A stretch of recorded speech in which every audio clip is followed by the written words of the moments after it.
Au lever du jour, Boussim Souleymane nous ouvre les portes d'une de ses entreprises. Au niveau de Blessing Garage, voilà.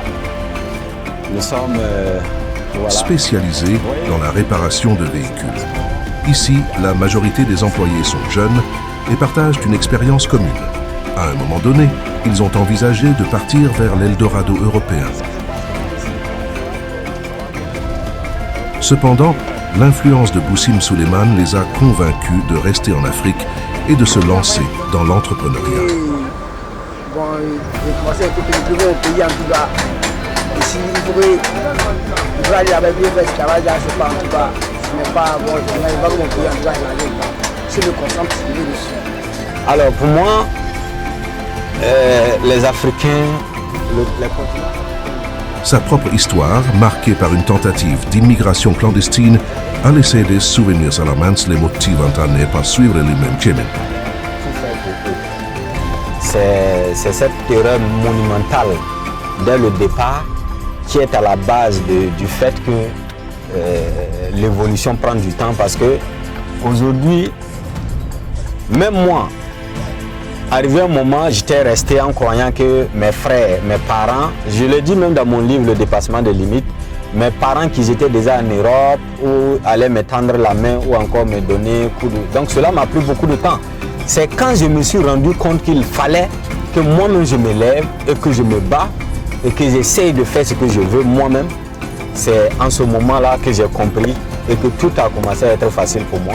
Et moi je pense que les pays africains ont été colonisés. Et ces pays-là se disent que leur maître est là et ils pouvaient leur donner. Effectivement, avec les messages de dons qu'on leur donnait, ça ne sert que les faire endormir. Pour moi, simplement, c'est ce qui est à la cause de l'échec de l'Afrique. Pour moi, on évolue, bien sûr, on peut évoluer en restant en Afrique. Et puisque aujourd'hui, pour tout ce que j'ai aujourd'hui, je dois ça à l'Afrique. Je dois tout ce que j'ai aujourd'hui à l'Afrique. C'est en Afrique que j'ai entrepris et je pense qu'on peut tout avoir en Afrique, tout simplement. Parce qu'il y a tellement d'opportunités ici, tout à refaire, que tu as de l'argent, que tu as besoin de travailler. En tout cas, pour moi, quand je vois des personnes qui disent qu'ils n'ont pas de quoi faire et qu'il y a le chômage en Afrique, en tout cas, je me dis vraiment que ces personnes sont perdues parce qu'on peut tout faire. Je suis coach Souleymane Boussim, entrepreneur, le gérant de Blessing Company. Blessing Company qui évolue dans le transport, la cosmétique, le lavage que vous pouvez voir ici et là, l'immobilier. Voilà, je suis le gérant de cette entreprise qui évolue ici à Abidjan depuis plus de 5 ans. Un peu partout, je suis l'initiateur du réseau de millionnaires. Je suis également le conférencier qui a, avec Jeunesse et Liberté Financière, qui a son 3e édition à Ouagadougou et partout au Togo, pour transmettre cette bonne nouvelle effectivement à la jeunesse ivoirienne et à la jeunesse africaine en particulier, de comprendre qu'on peut gagner de l'argent ici en Afrique, que de risquer leur vie pour aller en Europe, comme moi je l'ai fait. J'ai été censé parce que plein de jeunes ont perdu leur vie dans la Méditerranée, dans des pays anglophones où ils ne peuvent pas parler le français, où ils sont confrontés à beaucoup de choses qui ne sont pas vraiment bonnes. Et moi, après avoir survécu dans tout ça, j'ai décidé d'entreprendre. Je fais entreprendre aussi plein de jeunes. Voilà, c'est ça mon histoire. Et je pense qu'on aura le temps d'en parler en profondeur. Alors, les gens vont retenir de moi un jeune déterminé à réussir, un jeune prêt en tout cas à donner tout pour son pays, pour le continent tout entier, un jeune qui veut vraiment apporter un plus à l'humanité, qui veut aider ses proches, en tout cas apporter la connaissance à tous ceux qui en ont besoin et surtout les aider et éviter énormément de prendre le risque pour aller en Europe, pour aller chercher de l'argent, alors que nous avons tout en Afrique. Le choix d'entreprendre, comme je le dis, m'est imposé parce que déjà, j'ai pas eu la chance d'aller à l'école comme tous les autres. Également, pour travailler, il faut des diplômes et autres que je n'avais pas. Donc, je n'avais pas le choix que d'entreprendre. Et j'ai accepté parce que, en tout cas, le choix pour moi d'apporter un plus à l'humanité passe par l'entrepreneuriat. On entend parler que l'entrepreneuriat n'est pas fait pour tous, mais pour moi, tout le monde peut entreprendre. Tout le monde peut entreprendre, tout le monde peut investir parce que vivre de son salaire aujourd'hui dans un monde qui ne fait qu'évoluer, dans un monde qui dévalue ou tout qui devient vraiment cher, il est clair de réfléchir pour multiplier de l'argent. Surtout, je dirais à l'Afrique de miser dans l'éducation. Parce que le besoin que nous entoure aujourd'hui, beaucoup de personnes ont des besoins, ça n'a rien à voir avec la littérature. Il faudrait qu'on comprenne qu'on peut tout faire quand on a la volonté. Donc l'Afrique doit se lever, prendre son destin en main et pourquoi pas aller à la recherche de la connaissance et venir oser inventer.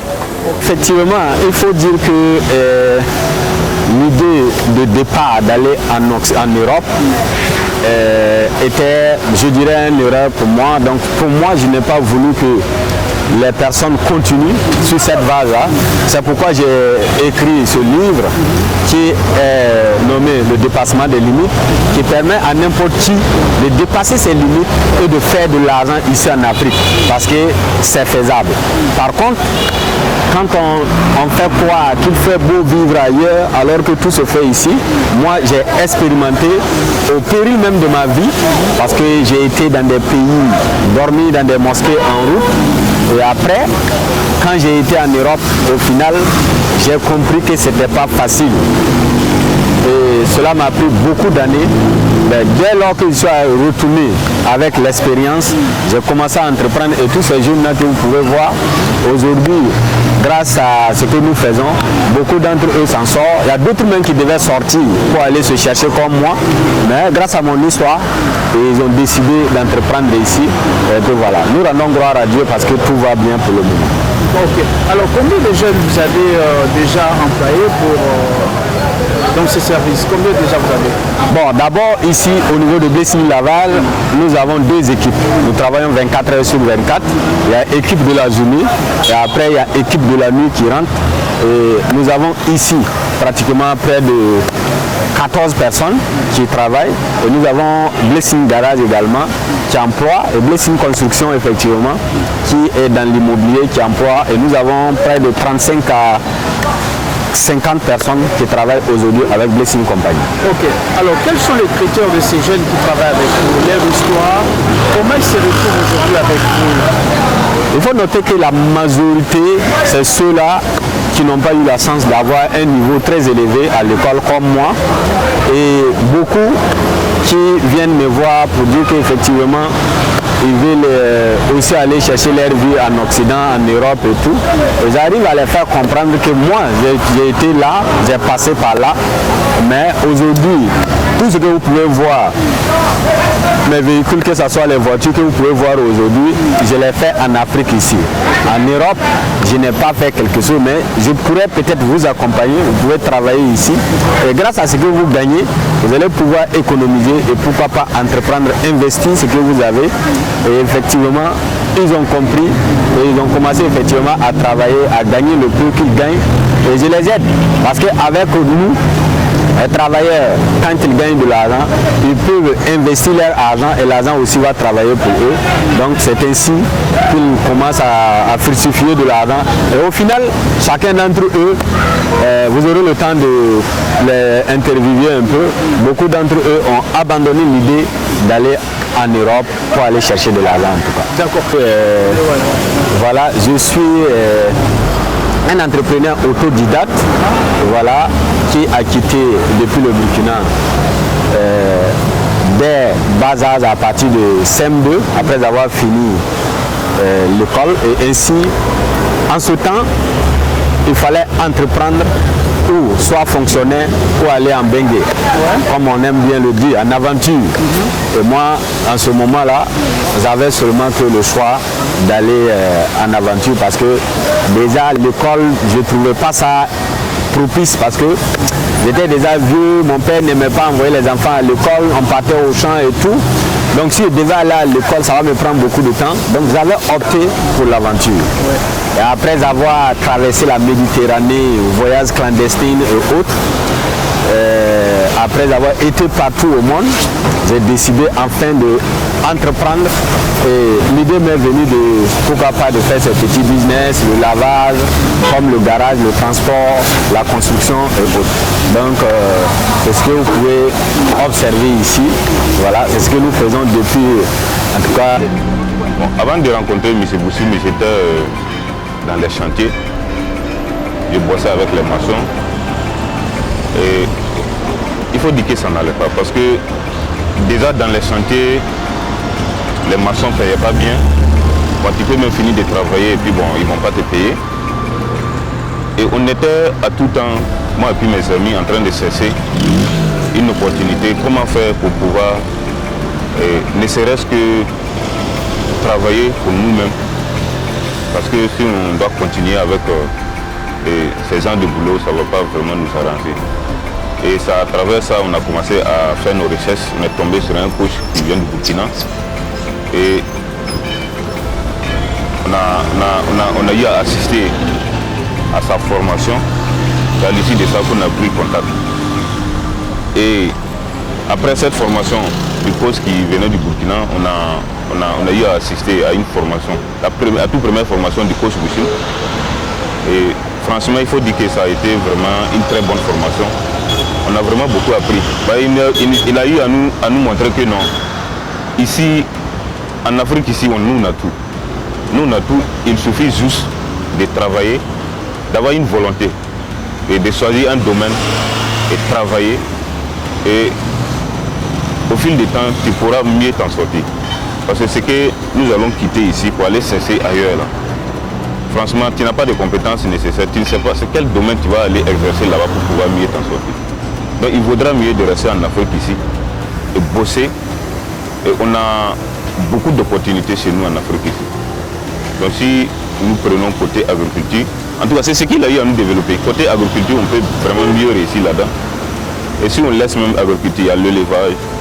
Aussi il y a la nouvelle technologie qui est en train de venir. Donc on a plusieurs chances d'avoir beaucoup d'opportunités ici que d'ailleurs. Ben, il faut noter que j'ai mal. Si on pouvait m'entendre et que les autorités pouvaient entendre ma voix, je dirais que si nous devons combattre quelque chose au dernier même de notre énergie, c'est combattre le voyage clandestin qui détruit non seulement la jeunesse et qui non seulement rend l'Afrique encore pauvre. Parce qu'ici en Afrique, on a besoin de la main-d'œuvre. Voilà.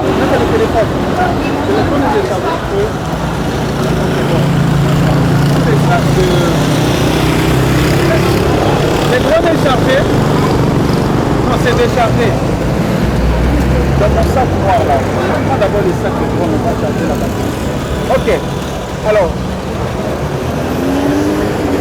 quel est le succès de votre quel est le secret de votre succès? Alors, il faut dire que si aujourd'hui je suis arrivé où je suis arrivé, je dirais que ce sont ces trois mots-clés: la détermination, l'envie d'apporter un plus à mes proches et surtout les frustrations. Parce que d'abord, quand on est en Afrique et qu'on n'a rien, d'abord on est frustré par nos proches qui sont mieux que nous. Par contre, moi j'ai décidé de prendre ça de bon côté, d'aller aussi me battre, parce que pour moi on est tous des humains. Donc si l'autre a réussi, c'est que je peux réussir aussi. Et du coup voilà mes motivations et surtout les difficultés de mes parents que j'ai vues au village. Je savais que quelque chose devait se faire et j'ai voulu que ça soit moi. Et effectivement, aujourd'hui, grâce à Dieu, j'ai réussi à faire. En tout cas, je ne suis pas encore arrivé, mais j'ai fait quand même ce qu'il fallait. Je suis quand même sur le chemin, je suis déterminé et je pense que le meilleur reste à venir. Selon vous, qu'est-ce qui manque à l'Afrique pour les? Alors pour moi,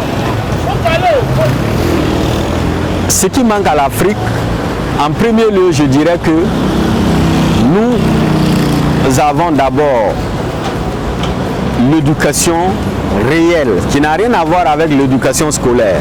Il faudrait qu'on apprenne à la jeunesse, aux Africains, qu'il faut apprendre d'abord. C'est-à-dire que ce soit n'importe quel travaux qu'il faut faire, il faut apprendre et maîtriser avant de te lancer dedans. Une fois que tu as les connaissances pour monétiser, ça se fait comme si c'était de l'eau à boire. Par contre, en Afrique, ce sont des erreurs parce que nous avons appris tout simplement à aller à l'école, avoir un diplôme, avoir un salaire, alors que cela ne nourrit pas son homme. Parce que je l'ai vu, que ce soit en Europe, aux États-Unis, aujourd'hui on parle des États-Unis parce que la population entreprend. Et c'est pourquoi quand tu arrives aux États-Unis, tu n'as pas besoin de faire un mois pour trouver de quoi travailler parce que d'abord la main d'œuvre manque. Ici en Afrique, on a tout, mais l'éducation utile, j'appelle ça la connaissance utile. La connaissance utile pour moi, ce sont des compétences, des métiers qu'on peut utiliser pour monétiser. C'est ce que les gens n'ont pas malheureusement. Qu'est-ce que l'entrepreneuriat vous a apporté dans votre vie? L'entrepreneuriat m'a apporté la connaissance, l'entrepreneuriat m'a apporté de l'argent, l'entrepreneuriat m'a rendu libre financièrement et aujourd'hui l'entrepreneuriat également m'a permis d'être utile pour plusieurs personnes à la fois, que ce soit la jeunesse qui est perdue, qui ne sait pas où aller, j'arrive à les encadrer, j'arrive à les donner de quoi faire et tout ça c'est grâce à l'entrepreneuriat. Donc c'est pourquoi je prends l'entrepreneuriat, même quand je vais dans mes différentes conférences à travers le monde, en Afrique, nous rassemblons plus de centaines de personnes, des milliers de personnes. Et pour moi, si on arrive à obtenir 10 entrepreneurs à succès, c'est une fortune. Parce qu'un seul entrepreneur à succès peut employer les dizaines de personnes. C'est pourquoi l'entrepreneuriat est plus important pour moi. Mes échecs sont très nombreux. Voilà. Déjà, ma premier échec, je dirais que c'est de quitter d'abord l'Afrique, tenter d'aller en Occident. Et ça m'a pris beaucoup d'années, d'accord? Et pour moi, c'est un échec. Si je savais, je pouvais rester chez moi, entreprendre sereinement, prendre le temps qu'il faut, je dirais même que j'allais être encore plus haut que où je suis aujourd'hui. Donc l'échec pour moi, c'est de tenter d'aller en Occident pour aller chercher de l'argent, alors que l'argent se trouvait en Afrique. Ensuite, j'ai essayé, je courais derrière l'argent. J'étais juste en train de chercher de l'argent, des opportunités par-ci, par-là, au lieu de miser sur la connaissance. Cela m'a pris beaucoup de temps avant de comprendre que c'est la connaissance, les compétences. Et aujourd'hui, je rends gloire à Dieu parce que j'ai encore beaucoup devant moi. Donc, j'ai pu comprendre. Et puis voilà, bien vrai que j'ai perdu beaucoup d'argent, mais j'ai appris. Merci. Comment la connaissance a transformé votre vie? Ben, je dirais aujourd'hui que si je suis ici aujourd'hui devant cette caméra pour montrer ce que vous pouvez voir ici, c'est grâce à la connaissance. Parce qu'il a fallu d'abord que j'accepte tous les nombres d'années que j'ai fait, malgré que j'étais à Guangzhou en Chine, malgré que j'ai importé des chaussures, que tout ça était de l'ignorance et que j'ai décidé d'entreprendre et d'avoir la connaissance. Aujourd'hui, je peux me permettre de rester en Afrique ici, faire des importations, que ce soit au Brésil, en Chine, à Dubaï, sans me déplacer. Et d'ailleurs, en 2015, je me rappelle, quand j'étais à l'aéroport de Guangzhou en venant, j'ai dû perdre. D'abord, j'ai pris vol pour aller à Guangzhou, payer l'hôtel, payer des personnes qui vont m'expliquer puisque je ne parle pas l'anglais. Et tout ça, j'ai dépensé énormément d'argent pour aller faire des achats. Aujourd'hui, grâce à la connaissance, je n'ai pas besoin de prendre vol pour aller à Guangzhou. Si je vais à Guangzhou, c'est que je vais pour la formation.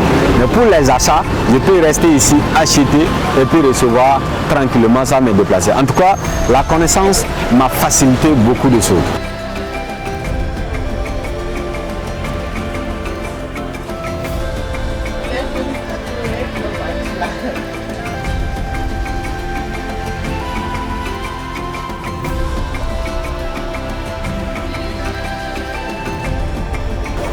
On ne rencontre pas vraiment de difficultés, hein, parce que comme vous pouvez même le constater, le magasin est presque vide.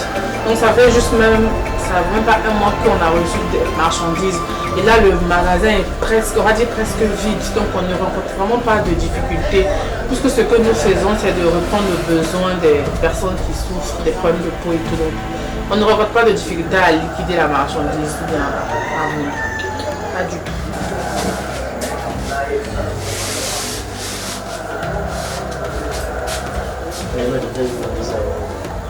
Moi. Ça c'est quoi? Ce sont des cafés, des thés. Ici, nous sommes chez Teint Glacé Cosmétique. Moi, je suis Laurencia Birinda, dermo consultante skincare. Ici, nous faisons des consultations de soins de la peau avant de prescrire un produit à un patient. Parce que chaque peau est unique et les besoins de chaque peau le sont aussi. Tout le monde ne doit pas utiliser les mêmes produits. On a au moins 4 types de peau, les peaux sèches, les peaux normales, les peaux sensibles, les peaux grasses à mix. Donc chaque type de peau a des besoins spécifiques. Donc pour être un peu plus efficace, nous procédons d'abord par une consultation avant la recommandation des produits en fait. Bon, les gens viennent d'abord pour réparer leur peau. Parce qu'il faut noter qu'il y a beaucoup de personnes qui ont des problèmes de peau, d'autres qui ont été dupées, d'autres qui utilisent des produits qui ont des corticoïdes, des hydroquinones. Donc la majorité viennent d'abord pour réparer leur peau. Et quand il s'agit de la réparation de la peau, on commence d'abord par une routine de base, la restauration de la barrière cutanée, c'est-à-dire la peau. Donc c'est plus les sérums, les crèmes, les compléments alimentaires, la protection solaire et la cure de détox. C'est d'abord ce que les gens achètent. Donc sur 100%, on a quand même 99% de bons retours. Ceux qui n'ont pas de bons retours, c'est ceux qui ne sont pas constants, réguliers, bon, ceux qui ne veulent pas vraiment avoir le traitement, qui s'attendent à un résultat miracle. Voilà, c'est ça. On a d'abord les compléments alimentaires, l'architecte de ma peau. Ça, c'est du collagène.